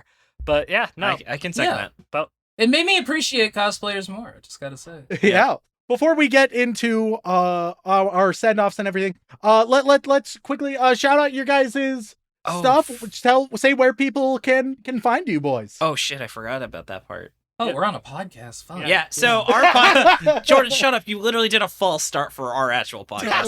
You don't get to make that joke. So, first of all, I want to say thank you, Shaun and Remington, for having us on. I totally understand if we're never allowed back on. Yeah, I burned a bridge today. I'm Yeah, sorry. this is not the first podcast Jordan's gotten banned from.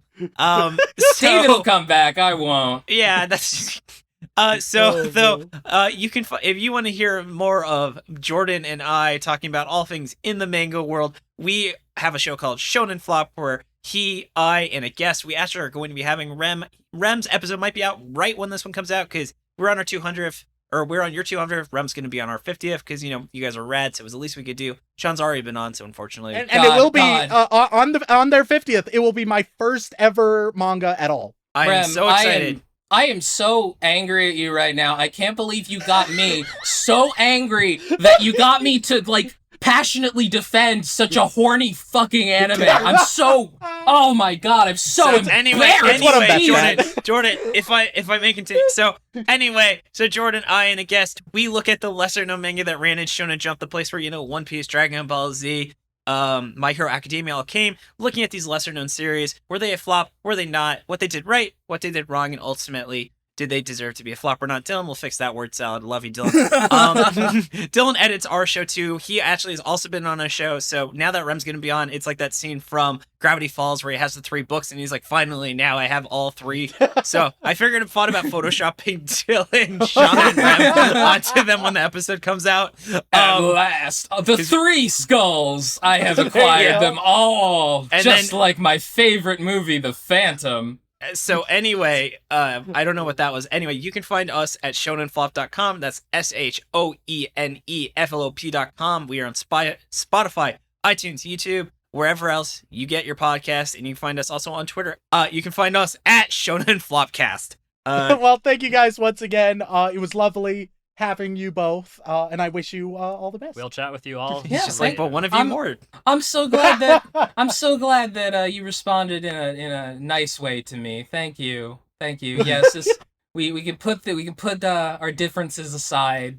Hey man, I've received a lot worse. All right. I really feel Look. like you two should just do a show together. We can call it like flop out of context, where you guys just rant about something for like 35 minutes. I don't like the sound of. Oh, that actually Flop out we of can make it. context. We can just make it. Here's what we can do. We can put only Jordan's audio on our Patreon and only Rem, and you have to subscribe to both and then mix them together I like to that. hear what I like happens in that. the episode. the forbidden podcast. Fuck, if it Oh, was it's an ARG. shit, You have to, actually you have though, to decode the other track. if Holy April shit. Fools wasn't in like 3 days, I would say unironically that would be a Maybe great- next year. Maybe for Okay, next next year. year, next year. Thank you guys so much for joining us. We appreciate you Oh, taking time out of thank your you so days, much. and we will chat with you all later. This was lovely. Thank you so much for having us. I had a great time, even if I got angry. It's totally okay. Yeah. All right, but I'll let you guys go. I'll catch you all later. And Jordan, have a good day at work. And thanks again. This was a ton of fun. And Rem, I'll talk to you in 2 weeks. If I don't talk to you sooner. Bye. This was a lot of fun. Hopefully, we can put our differences aside, Remington. I know that For I know sure. that you clearly hate all artists and people who are passionate about anything, but that's all right. I respect you for other reasons. All right. Perfect. And But then yeah, we'll be back for our first episode of Flop Out of Context, where you two just argue for 40 minutes. exactly. Bye. Oh, Thank you man. so much again. Bye. Bye. So, yeah. Once again, thank you guys so much for watching. If you want to support us, then please leave us a review on Apple Podcasts, Spotify, Stitcher, wherever podcasts are found. It's super helpful. Or even better, word of mouth.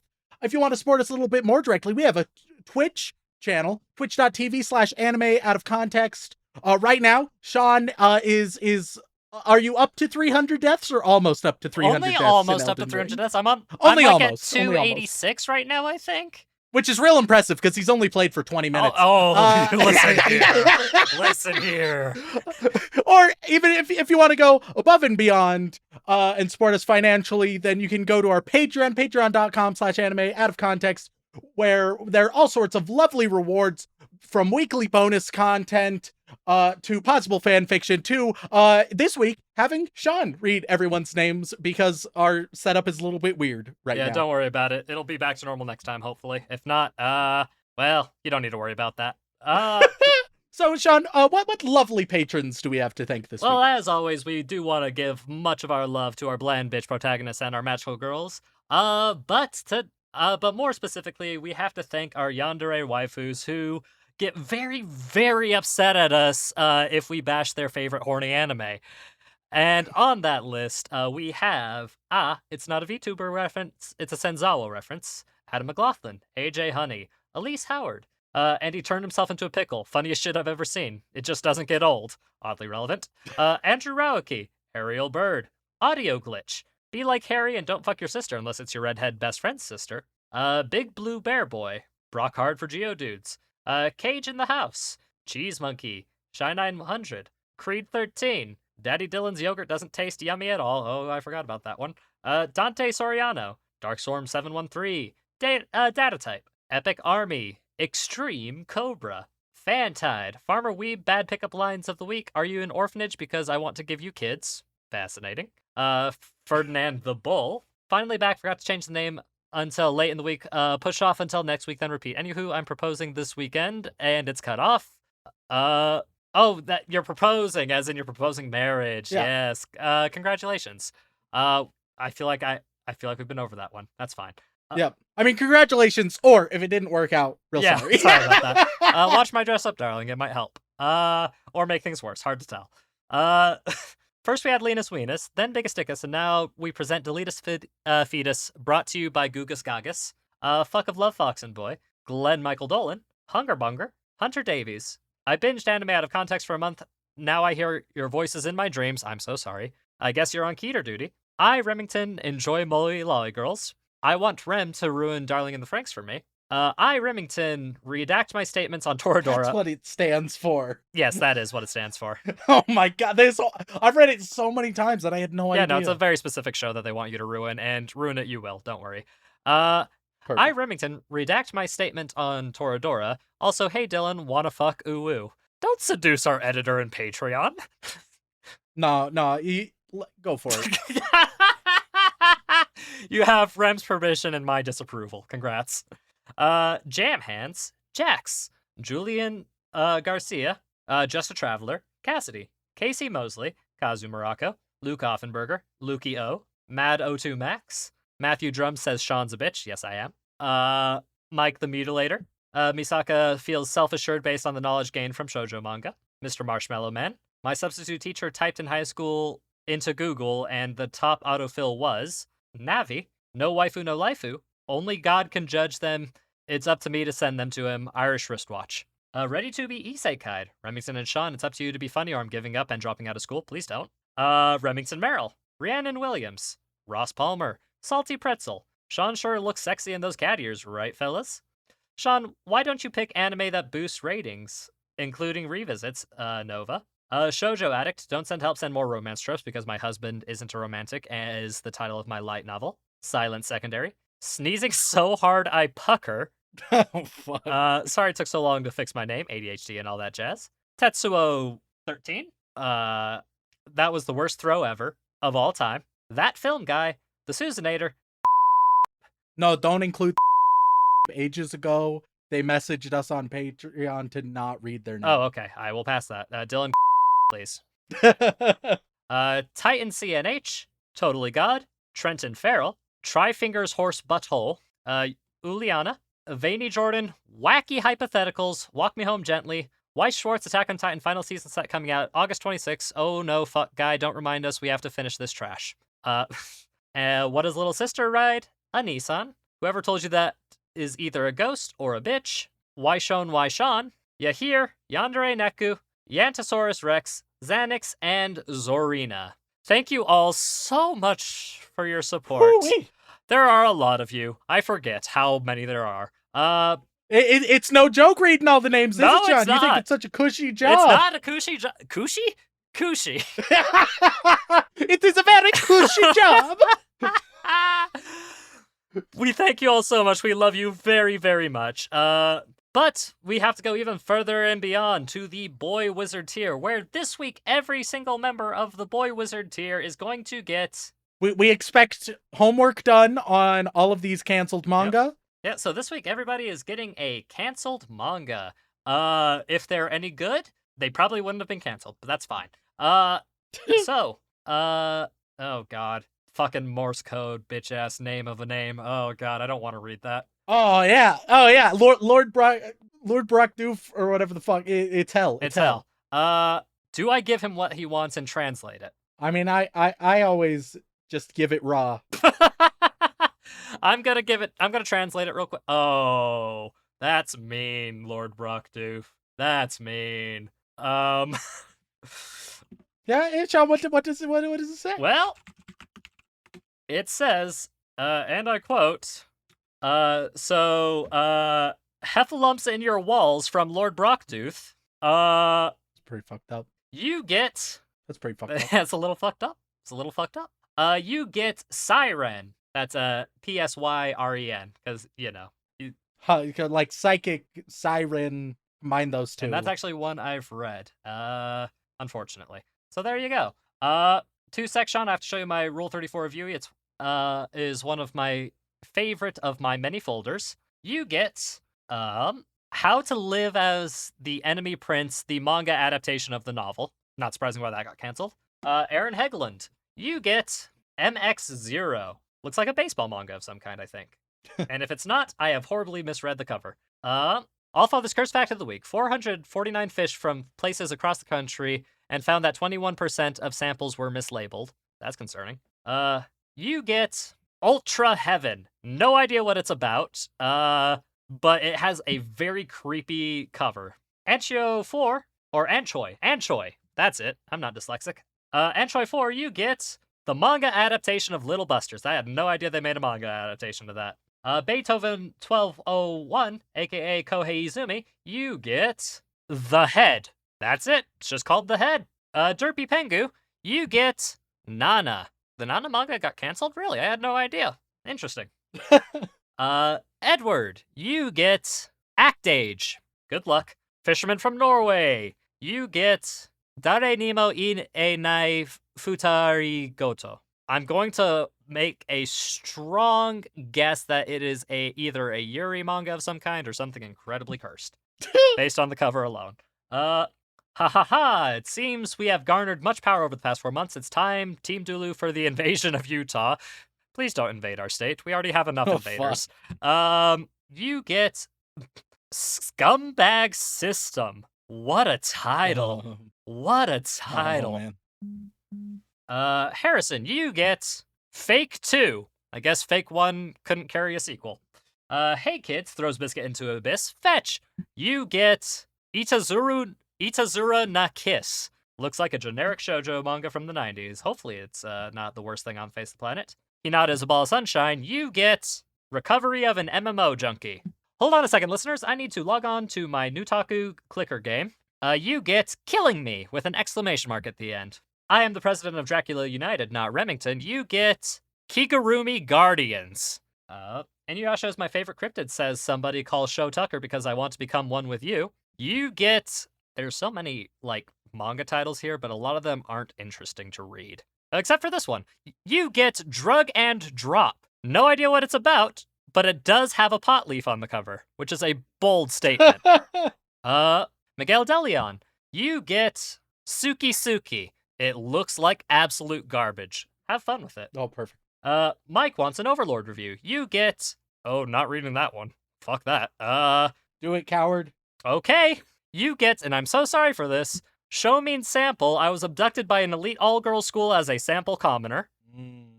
Wonder why that got canceled. Could be a number of reasons. Momo the Griff, you get 7 sisters. My god, that's too many sisters. Should tell your parents to stop. MT the Poet, you get Keijo with 7 exclamation marks. Apparently that had a canceled manga. Not surprising. Odina Fish, you get Dear My Girls. That title scares me.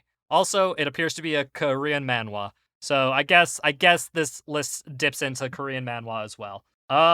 Which is fine. PL Mare, you get One Path, which also appears to be in Korean. God damn it, list. I was hoping for manga specifically. Pocket Gamer 513, you get 12 Beast. Ratvisa, the Finnish one that gave that bitch a canon because bitches love cannons, you get Date Alive, the manga adaptation apparently. Silicon Spectre, you get Zombie Powder.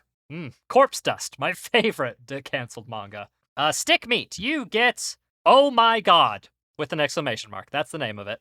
Oh, man. Good luck searching that one up. Timeline. Time is not made out of lines. It is made out of circles. That is why clocks are round. Nyanpasu nanpasu.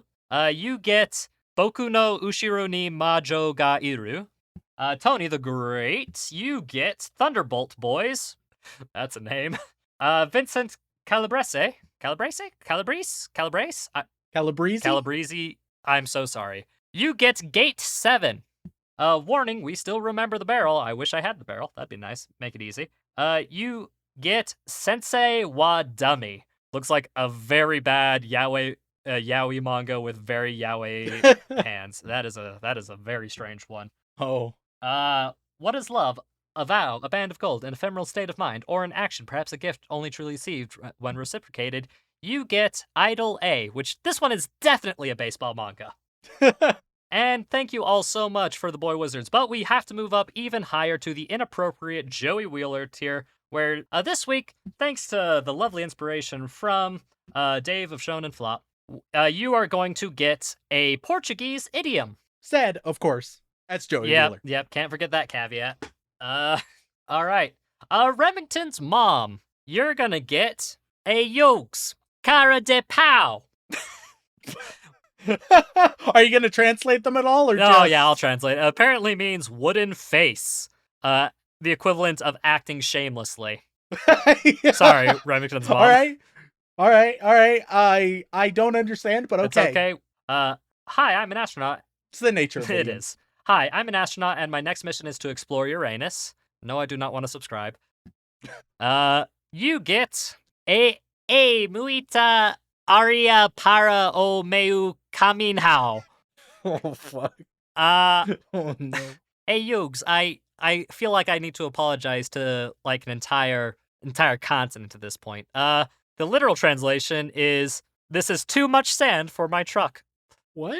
Apparently it's just a lot to bear? more than you can handle. Yeah. Okay, All right, that one. Too much sand for my Yeah, truck. It's understandable. This podcast is too much sand for my Especially today. I escaped the VTuber rabbit hole for 6 months, let my guard down, and then tripped back in. Please send help. You get Maria vai com as outras. Oh, fuck. Which literally translates to Maria goes with the others. Why is she abandoned? Apparently it's it's what you're calling, it's for calling somebody out who's just kind of going with the flow, following the crowd, bandwagon jumping, I guess. Oh, I guess okay. I guess All right, Maria all right. is a serial bandwagoner. God, Maria, sick of your shit. Magic Ice Ball. You get, I'm sorry in advance. A Yolks. Uma Androniha now Faz Varau. What the fuck does that mean? One swallow does not make a summer. Excuse me? I'm Pardon me? You can't sexually harass the I patrons think like they're that? talking about the bird. I believe they're talking about the bird. Apparently in Portuguese it means that working together is more beneficial than working alone. Not the message I Not received. the message I received at all. I'm sorry, Magic Ice Ball. And Shaun, we should watch Hellspring Brig. There. This job is hard, Remington. I'm sorry I don't appreciate you enough for it. Like, that's a genuine apology from me. I've only had to do it, like, maybe 10 times at most. It's pretty rough. It's pretty rough. Shaun, we should watch Hellsing Abridged next week. You're going to get, Ayugs, Ficar de Mojo. A literal translation, to be soaking. Hey, we live in Mormon country. Oh,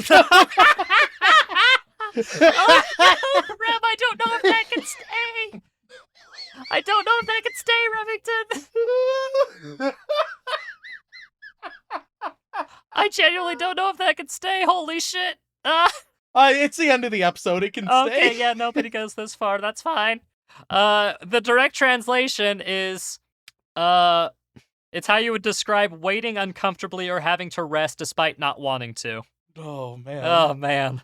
Oh, that's rough. And finally, going above and beyond, Dylan Hayden, you're going to get the best of these Portuguese idioms that I'm choosing completely randomly, but it is going to be the best one no matter what.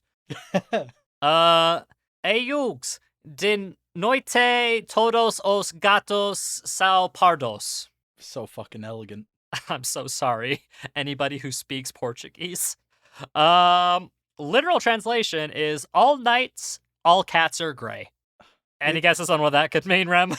Because I feel like I almost get it. Right. The basic meaning is it's easy to make mistakes. Oh, okay. Okay, yeah, because all night sure. cats appear gray because the darker it is, the less you can see color. Well, thank you guys again. If you want to reach out, whether it's for a comment, question, feedback, or recommendation, you can tweet us at AnimeConPod on Twitter or send an email over onto animeoutofcontext@gmail.com. Once again, guys, thank you all so much for tuning in. We love you all very, very much. And as always, don't fuck your sister.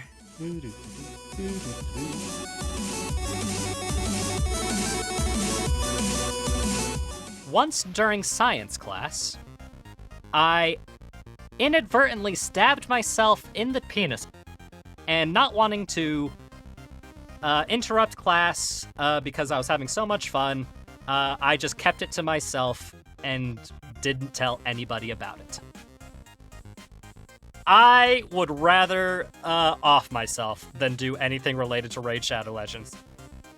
One of the girls in his class, Marin Kate Tagawa, is a very, I'm not gonna say manic pixie dream girl. I'm not gonna say it. I'm just gonna say she's a manic pixie dream girl. I will say this is probably my biggest guilty pleasure show, and I will also re-emphasize, it's not because of the horny, it's because of, like, the horny manic pixie dream girl. I don't believe in your dedication to sparkle emotion, okay? This isn't something good, you know, this isn't Sword Art Online. This isn't Attack on Titan. Darling?